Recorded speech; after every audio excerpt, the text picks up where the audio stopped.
Hola runners, bienvenidos al capítulo número 28 de Running desde cero. Chicos, hoy estamos muy contentos porque les vamos a presentar un personaje que han nombrado muchos de los invitados que han venido. No lo habíamos podido tener, pero el capítulo 28 es el perfecto para presentarles a un gran invitado. Él es Mauricio Ladino. ¿Cómo estás? Bienvenido. Bien, muchas gracias por la invitación. Qué rico estar en estos espacios. Felicitaciones por este espacio tan bonito que están creando para corredores, pero yo creo que para muchas otras personas que están interesadas en este maravilloso mundo del atletismo, del running, y creo que esto le ha permitido a muchas personas enamorarse más de todo este tema tan espectacular. Y bueno, creo que ustedes han tenido muchos invitados que motivan, pero que además intentan explicar cómo hacer esto de una mejor manera desde cero. Exacto. No, muchísimas gracias a ti por aceptar la invitación. Sabemos pues que múltiples ocupaciones entrenando a los mejores del país, sí. Pero pues sacaste el tiempo de estar acá. Entonces pues no sé, si quieres vamos al grano. Hace rato que te queríamos tener acá como invitado porque hay muchos de los invitados que te han nombrado y pues la gente ya se debe estar preguntando, aunque pues si uno está en el mundo del atletismo, pues ha escuchado por lo menos una vez nombrar a Mauricio Ladino, así que queremos que te presentes. Cuéntanos y cuéntale a la gente que está escuchando y que está viendo quién eres, a qué te dedicas, y después vamos a tocar otros temas más profundos. Bueno, gracias. Soy Mauricio Ladino, soy licenciado en Educación Física, esa es mi formación de base. Okay. Además de eso, un apasionado por el atletismo, fui atleta durante 18 años, más o menos desde el año 87, desde el año 84, más o menos 87, hasta el año 2005. Empecé categorías inferiores hasta que llegué a las categorías más avanzadas. Tuve la fortuna de tener algunos buenos resultados en Colombia. Logré estar en varios eventos de ciclo olímpico, hasta Juegos Panamericanos. No logré Juegos Olímpicos, quería ir a los Juegos Olímpicos de Sydney en el año 2000, pero no logré la marca mínima exigida en ese momento. Paralelo a eso, pues estudié Educación Física y siempre muy apasionado por el mundo del atletismo, del deporte. Y en el año 2005, el Instituto Distrital para la Recreación y el Deporte, el IDRD, me dio la oportunidad de ser entrenador. Me dijeron que si quería trabajar en un programa que se llamaba Centros de Perfeccionamiento Deportivo. Y con miedo acepté. Con miedo acepté porque... ¿Era tu primera chamba? Sí, era el primer lugar donde iba a trabajar. Entonces, con miedo acepté porque yo sabía lo que yo necesitaba como atleta. Claro. Y yo a mi entrenador le hacía sugerencias, nos sentábamos a hablar de plan de entrenamiento, a mis entrenadores, Jairo Cubillos, Jack Escorcia, en su momento mi primer entrenador que fue Bernardo Pinzón. Bueno, con Bernardo Pinzón yo estaba en formación deportiva y pues yo simplemente recibía lo que él me daba como entrenador, que además fue un gran entrenador. Lastimosamente falleció en el año 93 aproximadamente. Y luego con mis otros entrenadores hablaba y discutía esto y yo le decía qué necesitaba para mí. Pero en el 2005 que me invitan a ser entrenador, pues bueno, yo qué voy a hacer con todos estos atletas, además que me invitan a ser entrenador de mis propios compañeros de grupo. Sí. Algo escuchamos en la historia anterior. De mis propios compañeros de grupo. De esos quedan dos atletas, Mauricio González e Iván González, que aún tengo el placer de acompañarlos, asesorarlos en todo esto, pero son atletas que ya tienen mucha experiencia en todo esto. Entonces me invitan a ser entrenadores de ellos y muchos atletas en ese momento también empezaron conmigo y eran mis compañeros de entrenamiento. Entonces era muy difícil asumir ahora el rol de entrenador cuando era atleta. Pero bueno, el rol lo empecé a asumir adecuadamente, empecé a aprender. Eso fue en el año 2005, así que ya llevo 18 años como entrenador, más o menos para esta época, para el mes de junio, julio aproximadamente empecé a ser entrenador. Empecé a aprender poco a poco de todo este tema, pero me empecé a ganar un espacio en este mundo del atletismo de larga distancia. Y larga distancia es desde los 800 metros hasta la maratón. Eso es medio fondo y fondo. Okay. ¿Sí? Algunos creemos que correr una carrera de 10K es velocidad. O algunos creen que una carrera de 1500 es velocidad. Después de 800 ya es... Desde 800 metros es semifondo, pero eso va relacionado con las capacidades físicas, con los sistemas energéticos, etcétera. Y eso nace ahí. La misma World Athletics los selecciona, los divide de esa manera debido a que son pruebas que ya empiezan a tocar la resistencia o la capacidad aeróbica como parte fundamental de la energía que se necesita para poder correr esas distancias. Okay. Entonces desde ahí empiezo a correr 100, eso. 200 y 400 es velocidad. Así es.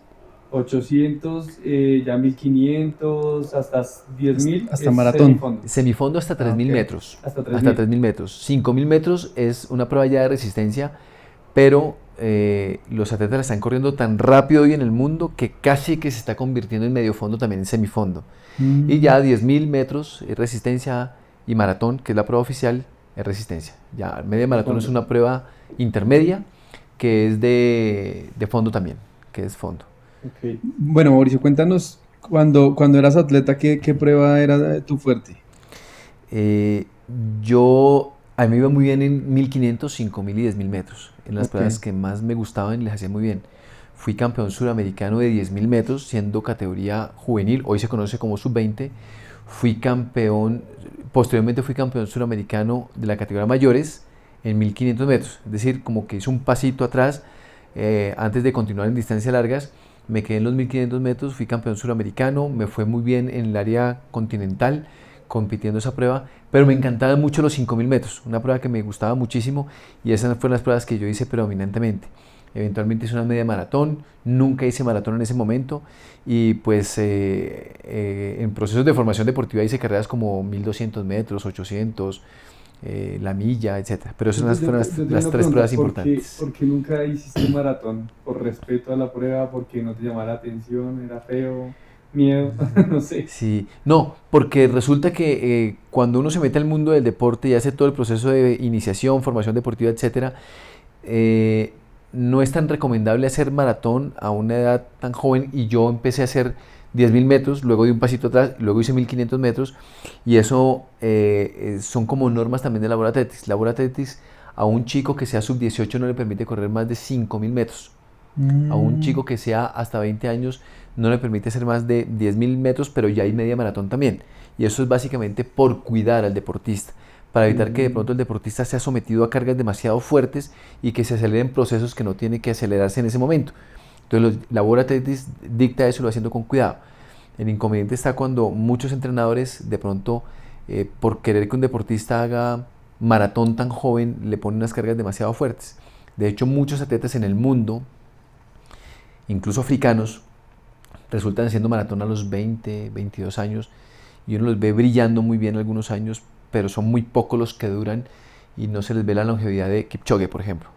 Kipchoge tiene 37 años, si no estoy mal, algo así por el estilo, y aún se para en cualquier línea de carrera y puede ser el ganador lejos o con opción de récord del mundo. 37 años. Algún día le preguntaron a Kipchoge, ¿a usted le ha gustado correr distancias cortas? Quien le hizo la entrevista tal vez no lo conocía, pero él corrió 1500, sí, claro. 3000 metros bajo techo, en Olímpicos corrió 5000 y 10.000 metros. Ajá. Y siempre estaba en la pelea y corrió distancias más cortas. Sí. Y todo eso le dio una formación para luego hacer maratón. Entonces es como un orden que debería hacerse, pero no es el único, ¿sí? A él le funciona así. Muchos atletas españoles han corrido como Abel Antón, 1500, 5000, 10.000, luego hace maratón y les funciona muy bien. Entonces es como cumplir un proceso para poder llegar a ser maratonista y no quemar de pronto al deportista antes de tiempo, quemar etapas de formación. Es por eso que normalmente se hace de esa manera. Y cuando yo llegué a los 27, 28 años, aún tenía buenos resultados en 1500, 5000 metros, 10.000 metros. Así que a nivel Colombia y de pronto a nivel de la región, es decir, Sudamérica o Centroamérica, yo estaba en eventos deportivos de esas distancias y me iba bien en esas distancias. Entonces no me salía de esas distancias, pero mis entrenamientos fácilmente a la semana eran de 160, 180 kilómetros semanales, con lo que se podría correr una maratón. Sí, un maratón. Un atleta amateur hace entre 70 y 80 kilómetros o 70 y 90 kilómetros a la semana, a veces un poco más si tienen tiempo para hacerlo.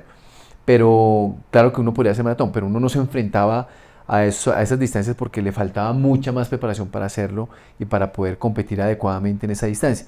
Solamente vine a correrla ya cuando ya no era deportista Selección Colombia ni Bogotá. Sí, la he corrido, claro. Sí, claro, la he corrido. Pero ya como deportista amateur. Una cosa es un atleta y otra cosa es un deportista amateur, ¿no? O sea que de pronto el proceso es distinto. Sí, total, es diferente. Pero cuando querías ir a los Olímpicos, ¿a qué prueba querías ir? ¿A las 5000? 1500 metros era la que teníamos opción. En el año 99 yo fui campeón suramericano de 1500 metros. Ese campeonato fue aquí en Bogotá. Y luego estuve en los Juegos Panamericanos que se realizaron en Winnipeg, que fueron para ese año allá. Sí, entonces competí y en esos Juegos Olímpicos, en esos Juegos Panamericanos hice una muy buena marca que me proyectaba a hacer la marca mínima para los Juegos Olímpicos. Entonces me fui para España, Estuve allá más o menos 7 meses preparándome para intentar hacer la marca mínima, pero las cosas no funcionaron, me lastimé también, no logré hacer la marca mínima, así que me tocó desistir de la posibilidad de estar en esos Juegos Olímpicos en Sydney. Ok, Sí. o sea que te da la oportunidad de muy joven empezar en el entrenamiento deportivo como tal. Sí, así es. ¿Tú antes de eso practicaste algún deporte como fútbol o algo así? En el ¿O colegio. siempre te gustó fue el atletismo? No, a mí me gustaba correr, pero en el colegio jugaba fútbol. Me gustaba jugar fútbol Sí, porque pues a la hora del descanso, en educación física, algo así, a uno de niño le gusta es jugar fútbol. sí, nadie dice, Porque venga, vamos a correr, Leo. Sí. no, muy poco, pero En el descanso sí, hace más 1500. sí. ¿Ok? Pero a mí se me daba correr, me gustaba correr. Mi papá era el que me sacaba a correr. Mi Sí, papá, no sé, a los tal vez 7 años de edad me sacaba a trotar un poquito por ahí por el barrio o algo así por el estilo y ya, pero realmente a mí me gustaba en el colegio era jugar fútbol, ¿sí? Y me gustaba en algún momento jugar, pero me gustaba después cuando llegué como a séptimo, me gustaba ser arquero porque ya corría. Entonces me exponía menos a una patada. ah, ok. Además no era muy bueno jugando fútbol, ¿no? No era muy bueno. Lo ponían a Entonces, tapar, Esa entonces. esa es sí. la razón principal. Exacto. Yo era el que llevaba el balón, entonces me tenían que dejar jugar. Bueno, Pero entonces tape. ahí ya entras al mundo de ser entrenador, lo que tú dices, tienes la oportunidad de con tus propios compañeros empezar como a transmitir un poco el conocimiento porque tú ya te habías graduado de la universidad. ¿De qué universidad te graduaste? La universidad libre, no, me faltaba un semestre. Ah, te Cuando falta un sí, me faltaba un semestre. semestre, sí, me invitaron faltándome un semestre. Pero bueno, de todas maneras Sí, ya tenías Sí, toda sí, esa ya. Le oportunidad faltaba el cartón. y empezaste a aplicar eso, tal vez unos conocimientos que tu entrenador anterior no les daba a ellos. Sí, yo tuve es que cuando uno es deportista normalmente uno es entrenador de acuerdo a lo que fue como deportista con otros entrenadores y Ujú. empieza uno a armarse, pero yo creí mucho en la capacitación y en la universidad aprendí mucho de fuerza, pero también con compañeros en la misma Liga de Atletismo de Bogotá, compañeros que me decían a mí, la fuerza es importante, la fuerza es importante. Y cuando tuve mi último entrenador, Jack Escorcia, él trabajaba muchísimo la fuerza, pero no trabajaba tanto la base aeróbica, las distancias de larga distancia. Ujú. Entonces la universidad me permite entender mucho más qué es lo que fisiológicamente sucede cuando uno trabaja la resistencia, fisiológicamente qué pasa cuando uno trabaja la fuerza. Y dije, aquí hay que trabajar estas dos cosas. Y empiezo a entrenar, pero básicamente los entrenamientos al principio eran mediados mucho por el entrenador que yo tuve, que fue Jack Escorsi. Porque él me decía, mire, hay que hacer esto, trabaje de esta manera. Y yo seguía trabajando eso hasta que un día vi que hubo una carga de entrenamiento que no fue bien aplicada a los deportistas. Y yo dije, no, aquí yo tengo que tomar la decisión de qué es lo que tengo que hacer. Eso fue un mes y medio después de haber empezado como entrenador. Dije, no, aquí yo tengo que tomar la decisión y empecé a hacer mis propias cosas. Necesitamos hacer más trabajos, cosas diferentes. Necesitamos ir a las montañas. Bogotá tiene muchas montañas, Colombia tiene muchas montañas. Debemos ir allá a hacer trabajos aeróbicos, debemos ir a hacer fuerza en la montaña, también en el gimnasio, por supuesto, también en la arena, fuerza con el peso corporal, con bandas elásticas, bueno, muchas formas de hacer fuerza. Y los trabajos aeróbicos también en montaña. Entonces yo les dije a los deportistas, vamos a ir a la montaña. Y el primer lugar que los llevé fue al Cerro del Cable, al cual se podía correr todavía. Yo no sé si hoy se corre, pero creo que es muy difícil, que queda ¿Cuál por el es? Parque Nacional. Ah, sí, no Por el creo que Parque todavía se Nacional hacia puede. arriba, es un cerro al lado de Monserrate. Pero pues robaban mucho, así que íbamos varios y era más fácil ir varios, pero mucha gente pues lastimosamente la robaba, entonces dejamos de ir allá, pero ese fue los primeros lugares donde fuimos. Y luego fuimos a otro que es Cruz Verde, luego llevé a mis Pero, ¿y deportistas. con los entrenadores pasados iban a montaña? ¿O Sí, fue el primer entrenamiento ¿no? de montaña? Sí, íbamos a montaña, sobre todo con Jairo Cubillos íbamos a montaña. Ok. Jack Escorcia no le gustaba mucho porque él tenía un sistema de mucho control del entrenamiento que era muy bueno, pero ese control implicaba que él quería tener claro cuál era la inclinación de la montaña, cuánto era la distancia. La inclinación de la montaña varía todo el tiempo, entonces él quería tener un poquito más de control y me di cuenta que ese control es bueno, pero al mismo tiempo no necesariamente hay que estar controlando todo el tiempo el entrenamiento, ¿sí? Hay que dejar un poco más libre. Entonces ir a la montaña y luego lo llevé a los lugares más lindos que yo conozco. Yo creo que con Jairo Cuyo, mi entrenador, fuimos de las primeras personas que fuimos al Páramo del Verjón. Ese Páramo del Verjón nos lo enseñó Jacinto Rodríguez, pero el hermano de él, bueno, se me olvida de apellido Rodríguez. Nos llevaron por primera vez al Páramo del Verjón a conocer ese lugar tan espectacular. Yo tenía 15 o 16 años cuando fuimos allá y yo quedé maravillado con ese lugar y yo creo que desde ahí mucha gente empezó a conocer el páramo El Verjón, a conocerlo. Hoy día va más gente, es más seguro, más fácil ir y pertenece a Bogotá, hasta ahí llega el SITP. ¿Sí? Hasta ahí es el último paradero del SITP y ahí uno puede llegar en SITP hasta allá. Entonces en ese entonces iba Pastor Rodríguez, me acordé el nombre de él, Pastor Rodríguez, que ha sido edil y ha tenido muchos cargos acá en el IDRD. Él lo llevaba porque le encantaba correr. Hoy su hermana corre, María Eugenia Rodríguez, es corredora de trail muy buena todavía, ya es un atleta máster pero corre muy bien. Íbamos allá y a ellos los llevé a este lugar a conocer. Y desde ahí, el caso de Mauricio y Iván González, les encanta los recorridos largos. Mauricio es una persona supremamente inquieta con los recorridos. Uno puede estar en cualquier lugar del mundo y le dice, Mauricio, estoy aquí, ayúdame a buscar un recorrido, estamos en Francia, y él no pudo ir. Búsqueme un recorrido acá, sí, mira, aquí puede ser un recorrido, se mete a Google, le encanta. Y yo creo que desde ahí le nació mucho ese gusto también el de ir a recorridos. Yo es una persona de las que más conoce en Colombia de recorridos para hacer atletismo. Sí, es muy bueno, le encanta eso. Hace poquito estuvimos en una aventura y él se sabía todas las rutas. Sí, eso le encanta. Entonces yo creo que queda desde ahí porque quedarse en un parque corriendo es rico de vez en cuando, pero todo el tiempo no. Es aburridor, es monótono. Entonces, esa fue las cosas que hicimos, cambiar un poco, irnos a recorridos diferentes, a rutas distintas, y ya ellos me enseñan a mis recorridos, muy bonitos que han conseguido. Tú dijiste ahorita que en los primeros meses cuando asumiste como entrenador, el antiguo entrenador Escorcia, sí, como que intentaba como persuadirte un poco de que no hicieras entrenamiento, no sé, después chocaron. Más que persuadir es que yo no tenía la experiencia, sí, y él me quiso guiar.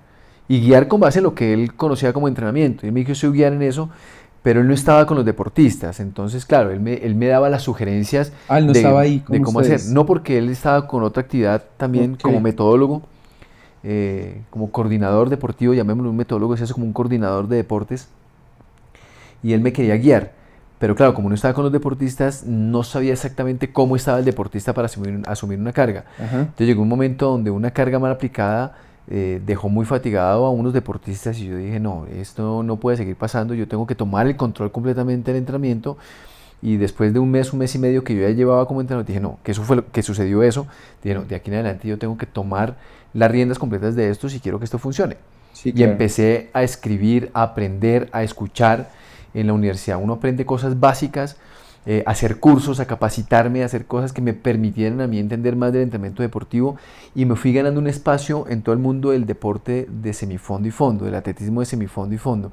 Entonces empecé a entenderlo con la fisiología del ejercicio, con Jack Escorcia. De hecho aprendí mucho de fisiología del ejercicio, de bioquímica y otras cosas para entender cuál es la carga interna del organismo, qué es la diferencia entre carga externa y carga interna, qué significa eso, cómo poner en marcha los principios biológicos y pedagógicos del entrenamiento deportivo en una carga de entrenamiento. Uh-huh.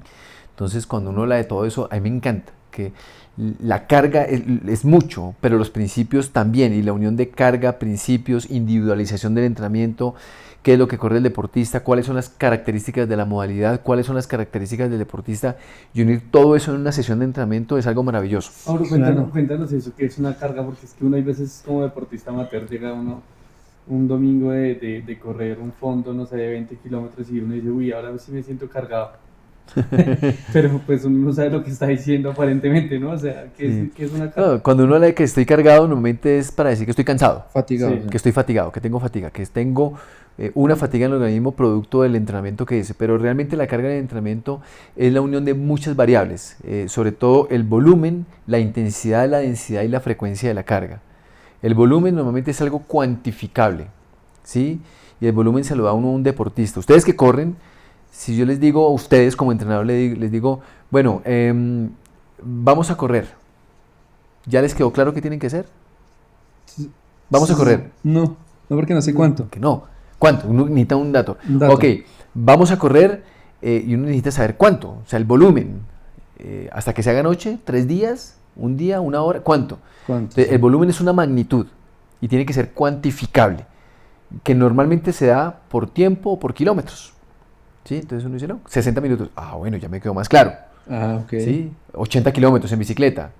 vamos a hacer 4000 metros en natación, o sea, algo que sea volumen, que sea cuantificable, o en kilómetros. ¿Sí? Entonces, ese sería el volumen, eso es parte de la carga. Luego viene algo que sería la intensidad. ¿Sí? La intensidad tiene hoy diferentes formas de valorarla. Anteriormente era determinado básicamente por la percepción subjetiva del esfuerzo, donde hay una escala de un psicólogo que se la creó hace muchísimo tiempo y se usa para muchas cosas, la escala de Born, un psicólogo que creo eso, que es de 1 a 10, se ha modificado de 1 a 20, de 1 a 11, pero es de 1 a 10, donde 1 es, así como estamos nosotros, casi nada de esfuerzo, y 10 es máxima. ¿Sí? Entonces, de 1 a 10, ¿cuánto está su percepción del esfuerzo? Pero eso se lo preguntan también los doctores. De 1 a 10, ¿cuánto le duele? Cuando uno tiene un dolor. Sí. De 1 a 10, ¿cuánto le duele? Entonces, eso es la intensidad. Luego llegan fórmulas matemáticas para determinar la intensidad con la frecuencia cardíaca. La fórmula de Carbonell, que es 220 me lo le da para hombres, 226 me lo le da para mujeres. Esa es la frecuencia cardíaca máxima teórica. ¿Sí? Pero eso es algo muy general. Ahora, para un deportista, para poder hallar la frecuencia cardíaca máxima, toca hacer un examen en laboratorio con una banda. Llegan las bandas. Sí, ¿no? Pues eso es algo posterior.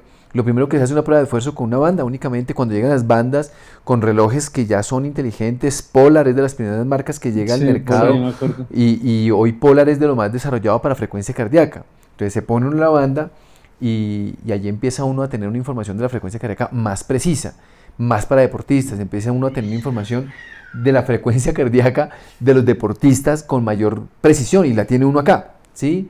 Pero empiezan a llegar otras formas de valorar la intensidad. Entonces está la percepción del esfuerzo, la frecuencia cardíaca, y luego llegan dispositivos con GPS, como Garmin, que tienen GPS y uno puede ya mirar la velocidad a la que va corriendo en minutos por kilómetro, un ciclista en kilómetros por hora. El paso al que va corriendo uno. Ciclistas ya tienen potenciómetros y empiezan a llegar más herramientas para analizar la intensidad y no dejarla solamente a la percepción subjetiva del esfuerzo, es decir, a las sensaciones. ¿Sí?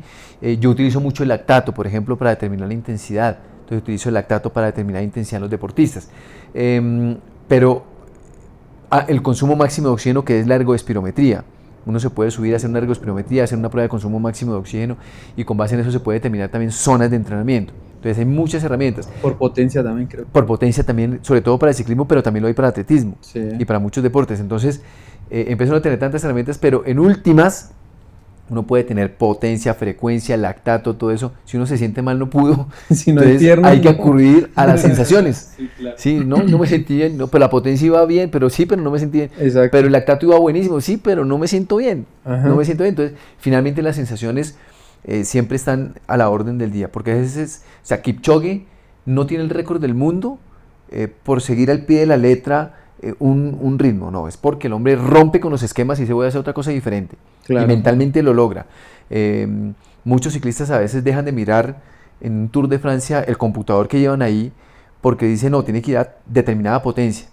Cuando se quitan eso, pueden escuchar más su cuerpo y dicen no, espere que yo puedo ir más. Sí. Y mentalmente pueden hacer cosas increíbles. O también la pueden o también la embarran. O también la embarran. O la embarran. Se retiró. Sí, exacto. Digamos, en esa época tú, con esas ganas de que tus pupilos mejoraran y todo eso, ¿te guiabas en algún tipo de literatura de otro país? ¿O tú decías, uy, los españoles son buenos en esto? Sí. Antes de responder la pregunta, otra cosa de la carga, porque no terminé de responder la pregunta total. Sí. Entonces está volumen, intensidad, okay, que se mide con eso. Luego viene la densidad de la carga. ¿Sí? Hay momentos en los que la carga necesita, por ejemplo, de intervalos o lo que llamamos repeticiones. Uh-huh. No es lo mismo decirle a un deportista vamos a hacer 5 carreras de 1 kilómetro o 5 carreras de 1000 metros a una intensidad del 85-90% con 5 minutos de pausa, que decirle vamos a hacerla al 95% con 2 de pausa. Entonces la densidad está marcada en la pausa. ¿Sí? Eso tiene que ver con la carga también de entrenamiento. Y lo otro, okay, es la frecuencia. Cada cuánto repito un estímulo similar. O sea que si yo digo series de 1000, mañana también puedo hacerlas, pasado mañana hago de 400, mañana hago un fondo de 30 kilómetros. ¿Cuándo es adecuado hacer los estímulos? Entonces en eso está mediado la carga. Entonces la carga de entrenamiento es eso: volumen, intensidad, densidad y frecuencia. Esos son los 4 pilares básicos de la carga. Hay otros también que pueden encontrarse allí, pero esos son los básicos de la carga de entrenamiento. ¿Los que se aplican más frecuente en el atletismo o en cualquier deporte? No, en todos los deportes. En todos los deportes. En todos los deportes. en todos los Creo que deportes. estamos equivocados al decir estoy cargado. Mejor decir, Sí, cansadito. no está mal, no está mal decirlo, estoy cargado porque es la forma de informar que mi cuerpo está cargado, está cansado, Se ha está entrenado fatigado. mucho. Sí, está fatigado. Pero el cuerpo tiene que estar fatigado para generar adaptaciones. Ok. Tiene que estarlo. Eso también tiene que ver con la carga. Hay un dato las cargas adecuadas, la ondulación de la carga, para generar algo que se llama supercompensación. Entonces, cuando yo cargo el organismo, lo que hago es estresarlo, cansarlo. Entonces, yo estoy a este nivel digamos, de performance, de nivel de entrenamiento. Ajá. Cargo el organismo con volumen, intensidad, frecuencia, densidad, y mi organismo se estresa. Pero con el descanso, sueño, alimentación, ya no estoy en este nivel, estoy un poquito más arriba. Vuelvo y lo fatigo con una carga más fuerte. Luego ondula y sube. Y ya no estoy a este nivel, sino estoy más acá. Y cada vez va subiendo y se va generando una pendiente en la forma deportiva. Ok. ¿Sí? Y la pendiente no siempre es ascendente. La ascendente puede ir poco a poco subiendo, puede bajar, puede ondular. Y no todas las semanas son fuertes, no todas las semanas son de carga alta, no todas las semanas son de carga baja, no todos los días son fuertes. Hay que ondular las cargas de entrenamiento. Yo me acuerdo cuando estaba en la universidad había un profesor que siempre me decía que uno de los principios del entrenamiento era aumento progresivo y discontinuo de la carga. Siempre me acuerdo de eso. Sí. Y siempre que ahora me nombran la supercompensación, me acuerdo de ese principio del entrenamiento. Aumento progresivo, pero discontinuo de la carga. Así es. Para poder descansar. Así es, tal cual. Ese aumento progresivo es un principio que toca tener en cuenta todo el tiempo también. Eso es un principio pedagógico del entrenamiento deportivo. Entonces va aumentando progresivamente la carga, pero es discontinuo también. Exacto. Y va aumentando poco a poco, y va aumentando a través de las semanas, a través de los años. Las cargas. Ahí es donde entra lo que nos dijo en algún momento Diana Bustos, que es los macrociclos, los mesociclos y los microciclos, ¿no? Para que tú dices que no todo es importante, o sea, no siempre se debe repetir lo mismo. Así es. Siempre se debe bajar las cargas o subir las cargas o la intensidad o subir el volumen. Entonces ahí es donde entran los ciclos de entrenamiento, ¿no? Sí, el macrociclo, que es como la parte más grande, sin embargo también uno puede hablar de planificación plurianual, es decir, hasta 4 años. Hoy ya tenemos que estar pensando no solamente en los Juegos Olímpicos de París, eso hablando de los deportistas de rendimiento, de París Canadá 2024, sino que estar pensando quiénes se proyectan para los Juegos Olímpicos de Los Ángeles en el 2028. ¿Quiénes empiezan a proyectar? Entonces uno empieza a hacer esa proyección hacia allá. ¿Qué deportistas se pueden proyectar en 2028? El otro año ya París está encima y ya los deportistas se están seleccionando poco a poco. Entonces uno está pensando en plurianual. Pero el macrociclo, mesociclo, microciclo, que es la semana de entrenamiento, la sesión de entrenamiento, la unidad de entrenamiento hasta la minucia, ¿sí? De lo general a lo específico. Ahora usted había hecho una pregunta. Sí, yo había hecho una pregunta y es, digamos, cuando yo también, o digamos ahorita que uno quiere mejorar, uno empieza a mirar qué países están como punteando en el atletismo y uno empieza a averiguar cómo están entrenando ellos, o en qué lugares entrenan, si entrenan en altura, si entrenan con ciertas cargas. ¿Tú también eras como muy inquieto de saber eso? En ese momento, ¿quiénes estaban liderando el atletismo mundial? Sí, cuando yo corría, y ahorita lo siguen dominando el atletismo mundial, de resistencia a los africanos. Sí, africanos. Sí, de resistencia, de semifondo y fondo. Lo han venido dominando desde hace muchos años, tiene unas condiciones impresionantes, y por supuesto que uno escuchaba de algunas cosas que hacen los atletas, los entrenamientos, o por el contrario, de pronto investigadores que iban a donde estaban esos atletas y publicaban artículos o cosas relacionadas con el entrenamiento que hacían ellos. Entonces de pronto algunas cosas de esas uno las curioseaba, las leía, las revisaba para ver qué estaban haciendo en el mundo, ¿sí? Y hoy por supuesto hay mucha más información al respecto de los entrenamientos. Ya hay investigaciones de tipo fisiológico, anatómico, social, del porqué del rendimiento de estos atletas africanos, cuál es el motivo para que sean de los mejores del mundo, ¿sí? Sí. Y se han encontrado conclusiones bien interesantes al respecto, o mejor, análisis, porque conclusiones de pronto totales no hay, pero análisis acerca de por qué el rendimiento de estos atletas. Pero constantemente uno está leyendo, y cuando uno está capacitando, uno busca los mejores teóricos del entrenamiento. A mí uno de los que más me gusta es pues Verkhoshansky, Platonov y García Manso. Es de los que más me gusta, que son teóricos, todos ellos o de Rusia o de Europa, que han ido a analizar todos estos entrenamientos, han estado en campo, y muchos de ellos se contradicen en cosas, pero eso es bueno, porque uno puede sacar mejores conclusiones. Pero desde mi punto de vista, lo que mejor he logrado hacer para ser entrenador es conocer más al deportista. Porque pues uno puede bajarse el plan de Kipchoge, tal vez, no sé si está en algún lado, es posible que esté en algún lado el plan de Kipchoge, claro, y le digan uno cosas de Kipchoge, pero conocer al deportista, hablar con ellos. Con Mauricio e Iván González, la constante ha sido conversar, y hemos corregido y mejorado cosas a través del tiempo en el entrenamiento deportivo. Cosas que hoy deportistas nuevos que estoy asesorando ya no tienen que pasar por alguna parte, ya sabemos que funciona y que hay que hacerlo, ¿sí? Entonces con ellos hablábamos mucho, mire, en esto fue bueno, acertamos acá, en esto no fue tan bueno, cambiemos esto, mejoremos esto, y nos sentábamos a hablar de entrenamiento, porque ellos son muy inquietos, los hermanos González, muy inquietos en todo esto. Entonces hablábamos, mejorábamos, corregíamos, fortalecíamos y aplicábamos, y evaluábamos, sí, nos funciona, no funcionó. Y ahorita muchos de los deportistas, como Carlos San Martín, Stephanie López, entre otros, hoy día ya pueden decir, bueno, ellos me siguen enseñando cosas, pero ya hay muchas cosas que les digo.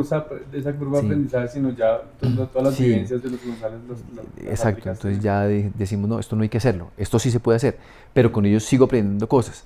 Y ellos son la mejor fuente de enseñanza. Y los deportistas amateur, también pasa lo mismo. Tengo la fortuna de entrenar a deportistas amateur, entonces buscamos las mejores cosas para cada uno. Pero con cada uno aprendo cosas nuevas.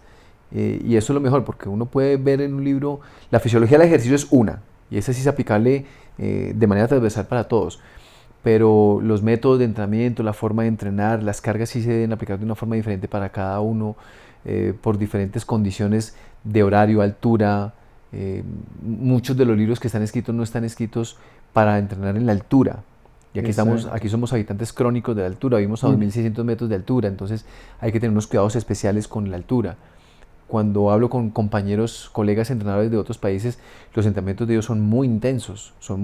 Acá no podemos correr tan intenso por la altura, porque aquí necesitamos más tiempo para recuperarnos. Pero hemos probado entrenar en la altura, hemos probado entrenar en la bajura, así le digo yo, así le he dicho yo, a niveles mucho más bajos sobre el nivel del mar, y siempre hay que buscar la mejor manera de entrenar para poder conseguir los resultados con el deportista.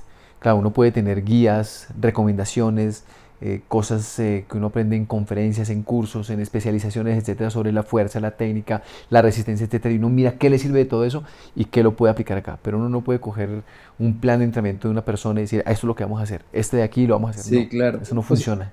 Claro, y yo creo que no soy la única persona que se le ha ocurrido de que, bueno, pero si esos manes, los africanos ganan todo, ¿por qué no nos copiamos de los entrenamientos y venimos y los aplicamos acá, no?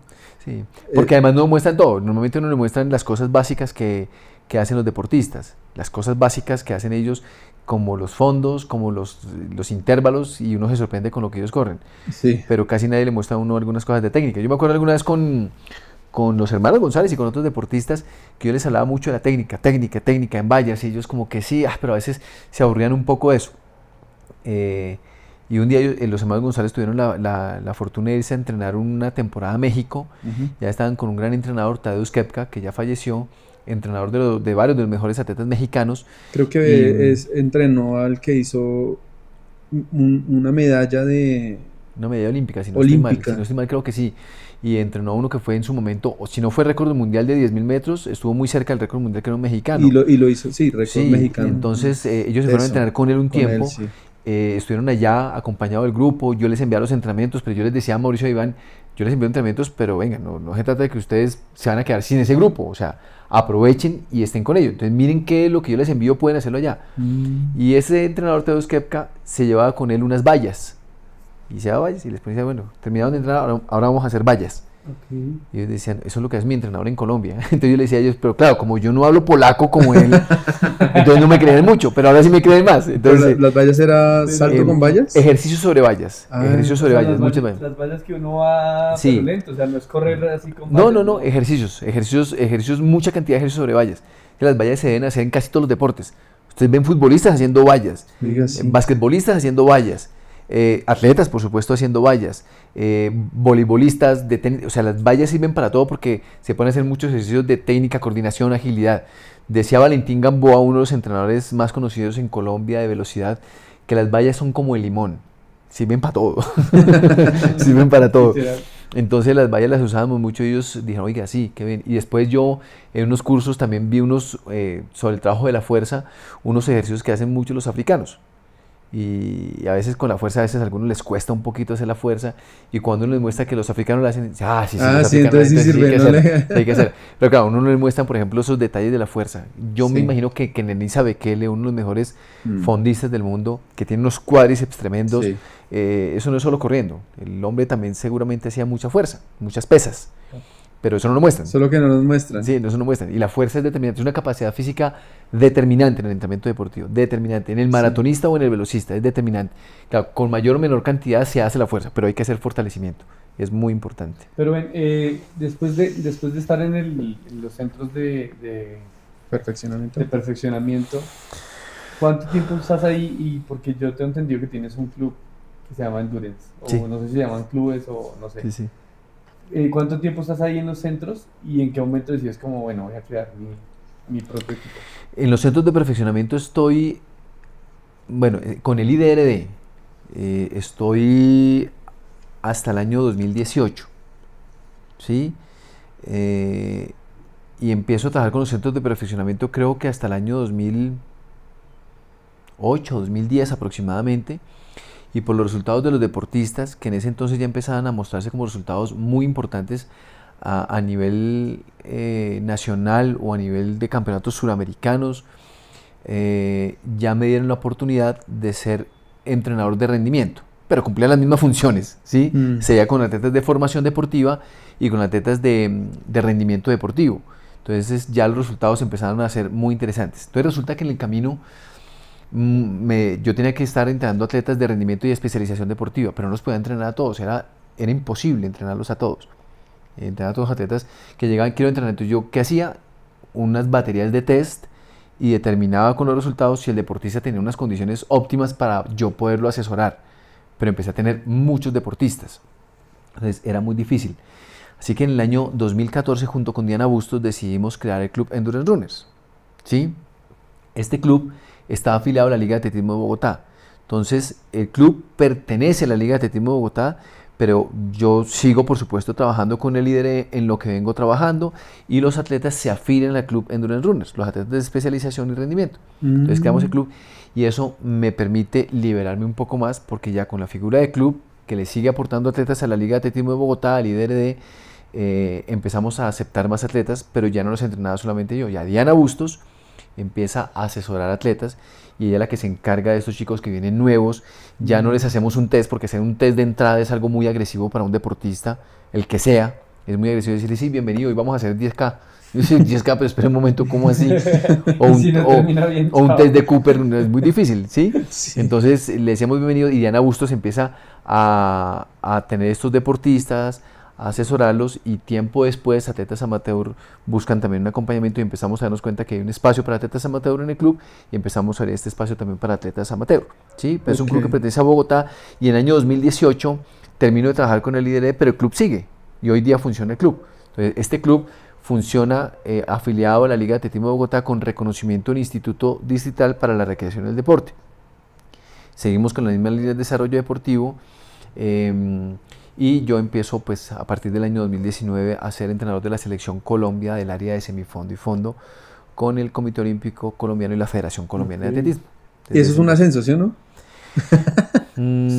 Sí, pues lo que pasa es que en Bogotá estaba cumpliendo más o menos las mismas funciones. Yo estaba pendiente del área de semifondo y fondo, pero más a nivel Bogotá, pero conocía a todos los atletas a nivel Colombia del área de resistencia y tenía un acercamiento a ellos.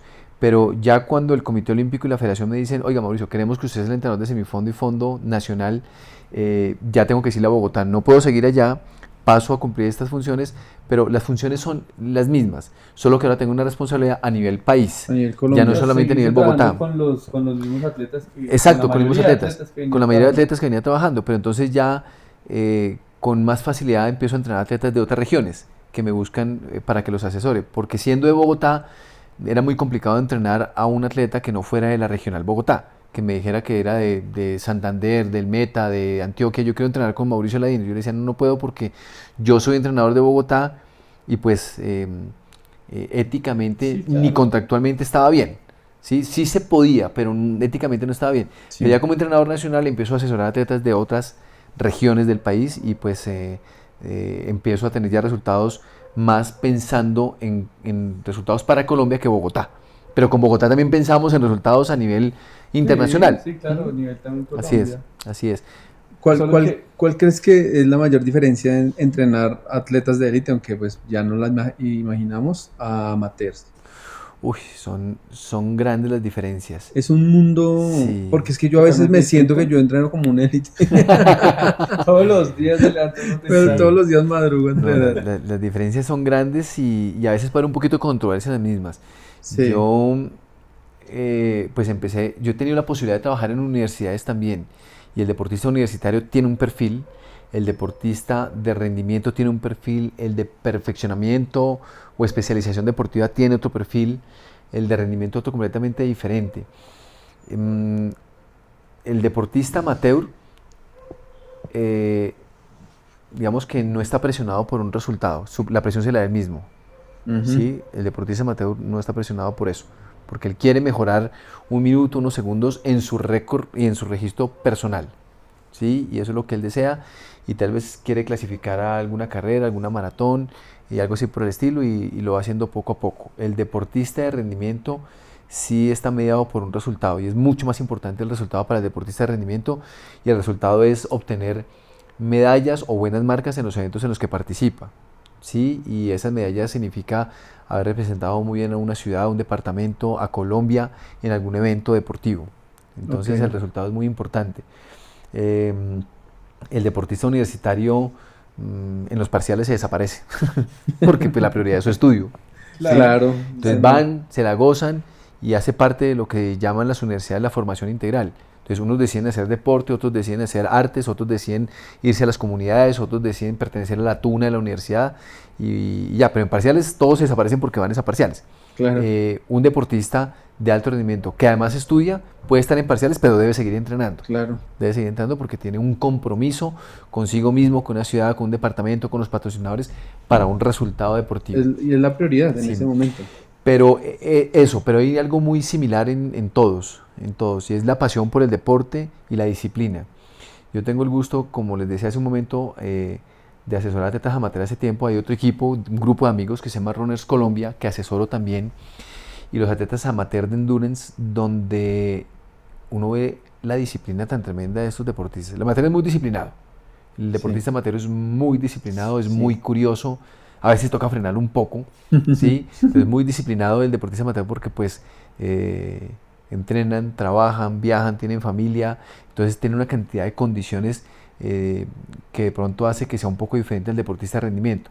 El deportista de rendimiento muchas veces tiene la posibilidad de dedicarse casi que exclusivamente a esto, pero por supuesto que paralelo a esto la mayoría estudia. Algunos de pronto tienen algún emprendimiento o algún trabajo pequeño, pero su mayor tiempo es dedicado a esto y la disciplina es tremendamente grande. Entonces creo que la disciplina es algo que acompaña a todos los deportistas que compartimos. Sí, eso sí, la disciplina es tremenda, decirle a un deportista como un maratonista, Mauricio González, Iván González, Ángela Figueroa, que tuve el placer de asesorarla, Kelly Arias, decirles que hagan a la semana entre 180 y 205 kilómetros, pucha, eso requiere de voluntad, disciplina, cabeza fuerte.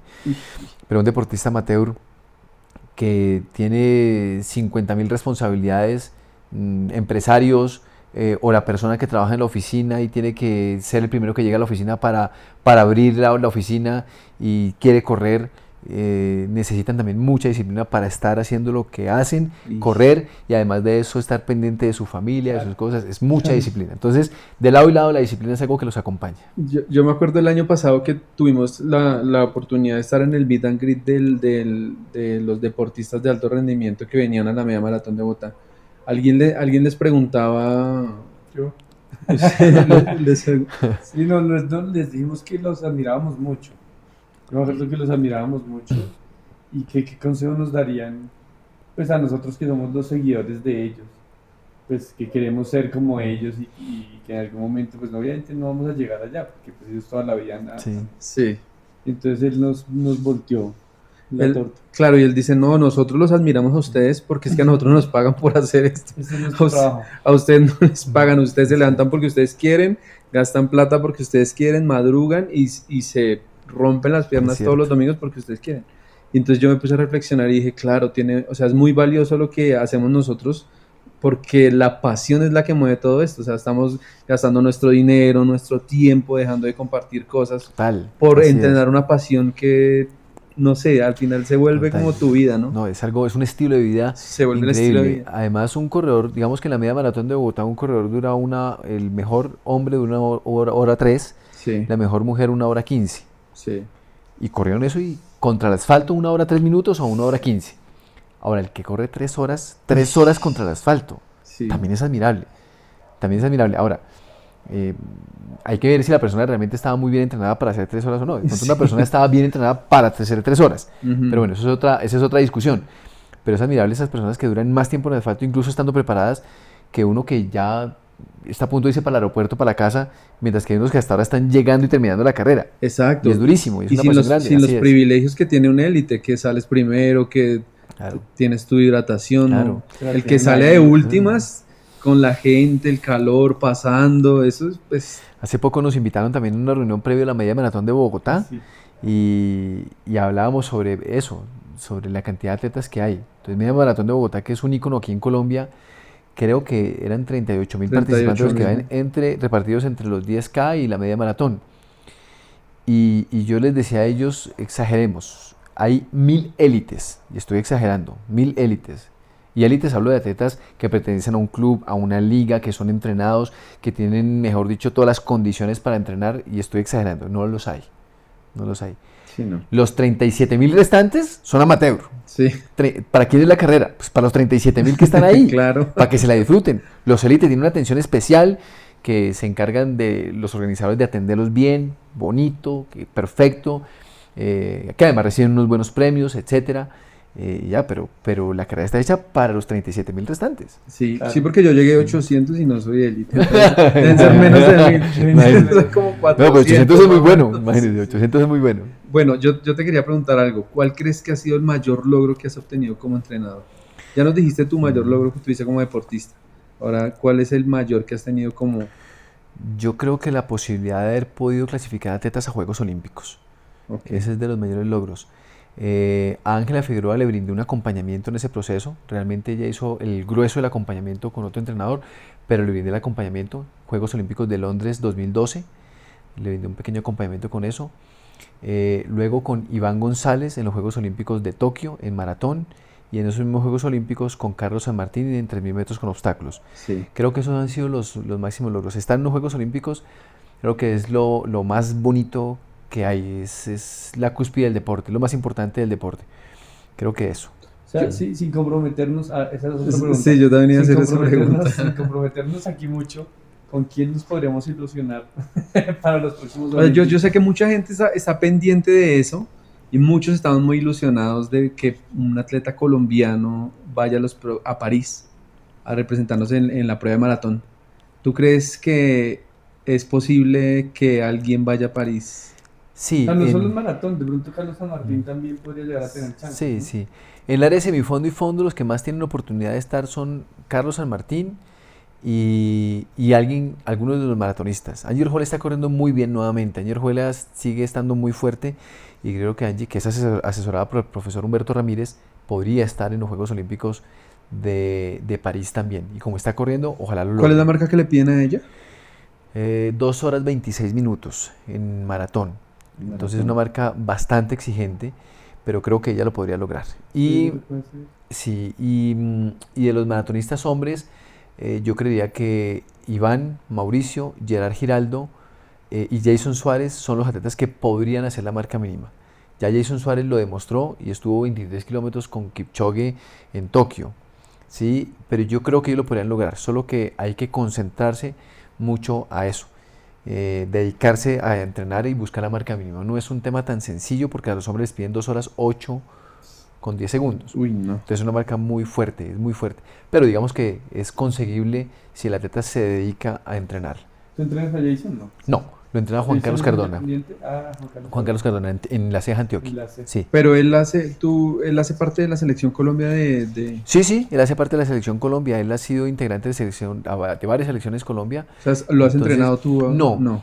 En el atletismo no funciona como en otros deportes. En el atletismo yo soy el entrenador encargado de la selección Colombia, encargado de estar pendiente de los atletas, con los entrenadores de esos atletas, pendiente de los procesos, pero no todos pueden, quieren y no deben entrenar conmigo, porque hay atletas que están en Antioquia y yo cómo hago para hacer un seguimiento y un control de ese entrenamiento, es muy difícil, algunos que están lejos los entreno, pero porque ya hay una comunicación más cercana y es más fácil, pero aquí normalmente en este deporte el atleta busca al entrenador, y si yo quiero entrenar con usted porque me sentiría a gusto entrenando con usted, ¿sí? A diferencia de un deporte de conjunto donde le dicen, este es el entrenador y pues tienen que entrenar con ese entrenador.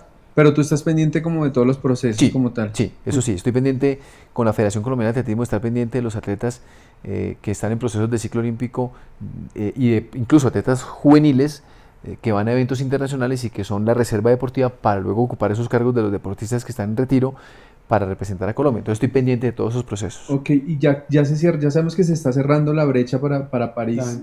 ¿Tienes más o menos como las fechas aproximadas o los eventos en los que van a participar ellos? Sí, para el caso de maratón, justamente estábamos hablando hoy con Mauricio y con Iván González. Mauricio González posiblemente va a la maratón de Chicago. Estamos esperando que reaccione muy bien un dolor que tenía en una pierna, en un gemelo. Si la molestia no vuelve a aparecer, él podría allí en la maratón de Chicago intentarlo. Con Iván González estábamos hablando hoy, hay varias alternativas, pero parece que la mejor alternativa es la maratón de Sevilla en el mes de febrero. Entonces ahí sería intentarlo. Jason Suárez no sé exactamente dónde la pretende hacer, eso lo estarán hablando con su entrenador, pero yo creería que la maratón de Sevilla es donde también lo intentarán. Jason Suárez y Angie. Prácticamente para ellos sí, porque correr una maratón, si no lo logran ahí decir voy en un mes a otra, no, porque no se puede. Entonces esa sería la última opción para hacerlo. En febrero tienes ahí tiempito, o sea. Febrero, sí. Y Angie, ¿sabes? Yo creo que también en Sevilla, muy posiblemente. ¿También? Bueno, aunque Angie va a la maratón de Berlín este año. Entonces es posible que Angie allí logre hacerlo. Sí, ya lo intentó en Sevilla este año, no lo logró. Va a Berlín, si ya lo logra, pues perfecto, ya está dentro de los Juegos Olímpicos. Y luego vendría la maratón de Sevilla si ella no lo logra en Berlín. Pero si lo hace en Berlín, ya se queda tranquila. O sea, ya no hay necesidad de competir más para prepararse ni nada. Ya no hay, claro, hay que seguir demostrando que está en buenas condiciones, porque esa es la marca mínima. Un año antes aproximadamente no garantiza que cuando uno llegue a los Juegos Olímpicos está bien. Lo que va a hacer la federación, y esa es parte de mis tareas, es hacer un seguimiento técnico a cómo está ella. Entonces, que esté bien, que no esté lesionada, que no esté enferma para los Juegos Olímpicos y que llegue en buenas condiciones. Ok, y bueno, y otra pregunta. ¿Cómo ves el futuro de los deportistas de fondo y semifondo para... que tú llamas. ¿Cómo se dice ese recambio? Sí. Porque pues ya sabemos que los atletas no son para siempre y digamos en el caso de Mauricio no sé si vaya a ser la última vez que lo vaya a intentar, y de Iván. Entonces, ¿tú cómo ves a las promesas que vienen? Bien, yo creo que bien.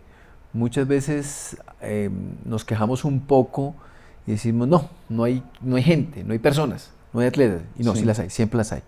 Siempre hay chicos jóvenes que vienen, que lo intentan, que trabajan, y hay chicos muy buenos que vienen en Colombia en el área de semifondo y fondo haciendo buenas cosas, y siempre tienden a mejorar porque los métodos se fortalecen, los estilos cambian de entrenamiento, porque hay un poco más de apoyos y ayudas que permiten que los deportistas se puedan concentrar en sus entrenamientos, y eso ayuda muchísimo.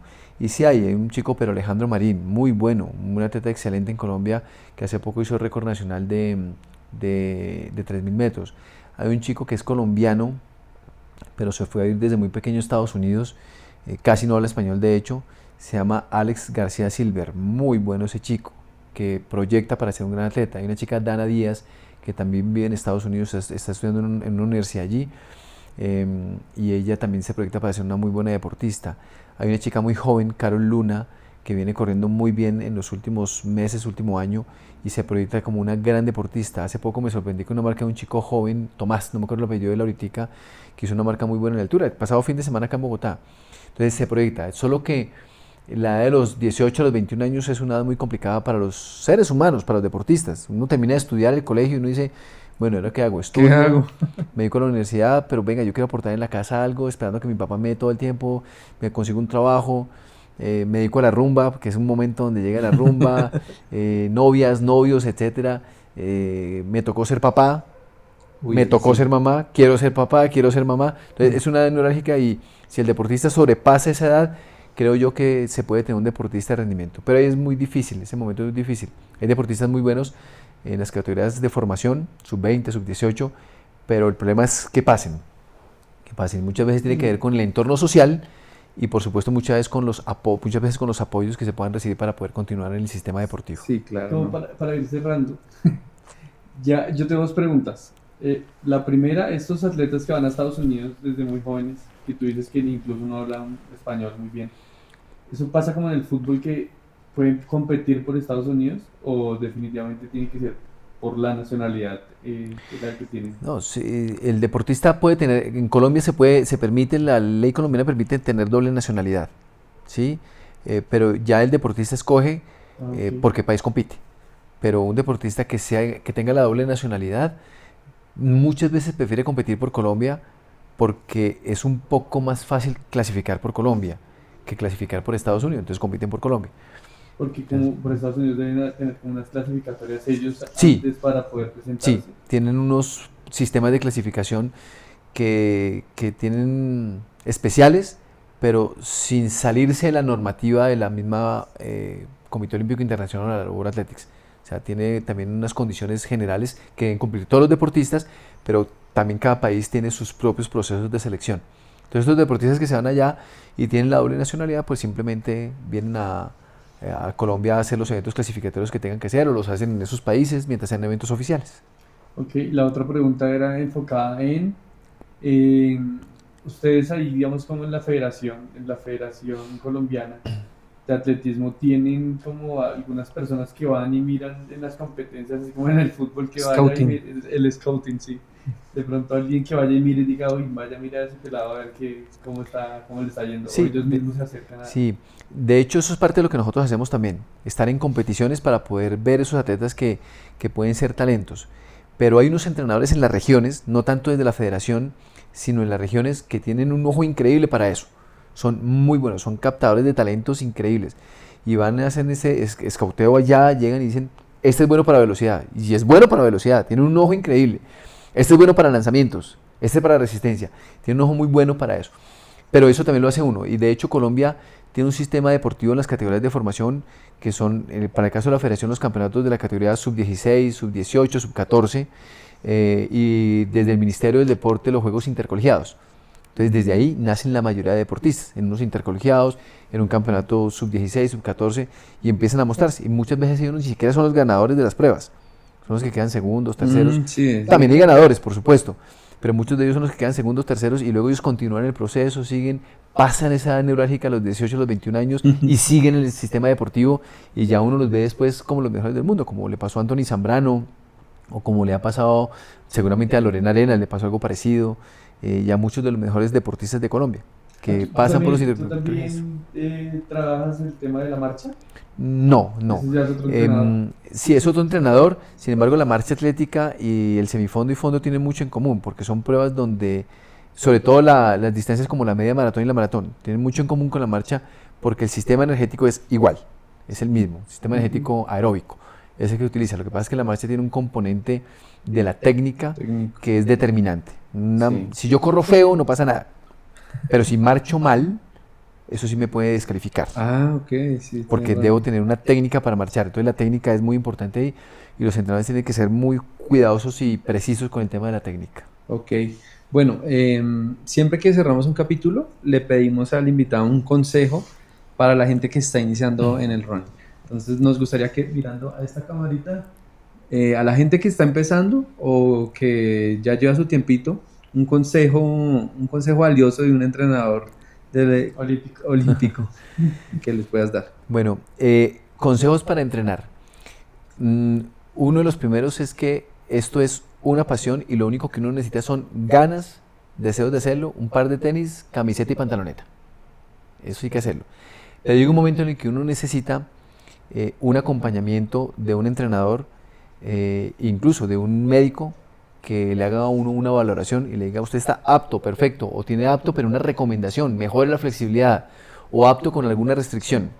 Entonces el médico, un entrenador capacitado. Así que es muy importante hacerlo bien, dejarse guiar, y a los entrenadores también un consejo, y es capacitarse, seguirse capacitando. Si son personas que aún no se han capacitado, que lo hagan, porque muchas personas creen en ustedes como entrenadores, pero esto acompañado de la formación académica es muy rico. Hoy hay una ley que se llama la Ley del Entrenador Deportivo, que es la 2210 del 2022, donde esa ley nos invita a todos los entrenadores a capacitarnos. De aquí a unos años será obligatorio tener la tarjeta profesional, y eso nos permitirá brindar un mejor servicio, un mejor proceso de entrenamiento a todos nuestros atletas. Entonces, esa es mi recomendación. Claro, y tener mejores atletas y mejores reservas. Así es. Bueno, Ronald, muchas gracias por estar ahí siempre, ya 28 capítulos, y darle pues obviamente en el botón de suscribirse en YouTube, en Spotify, y nada, muchísimas gracias. Sí, Mauricio, te agradecemos por haber estado acá. De verdad que es o sea, no todos, repito, no todos los deportes uno tiene ese privilegio de tener a un entrenador de esa magnitud como eres tú. O sea, gracias. Digamos, si nosotros fuéramos un podcast de fútbol, ¿cuándo vamos a tener aquí a Beckerman? No sé. Pues madre, es un orgullo y un privilegio haberte tenido aquí. Gracias por venir, por darnos un poco de tu tiempo en este espacio, por hablarnos todos estos consejos. Muchas gracias, Mauricio. A ustedes muchas gracias, felicitaciones por estos espacios, y espero que lleguen al capítulo 100.000 muy pronto, con muchas personas que se puedan ver beneficiadas de consejos, de cosas prácticas, y que le permita a la gente disfrutar cada vez más esto. Gracias. Muchísimas gracias. Gracias, chicos. Nos vemos en el capítulo número 29. Chao.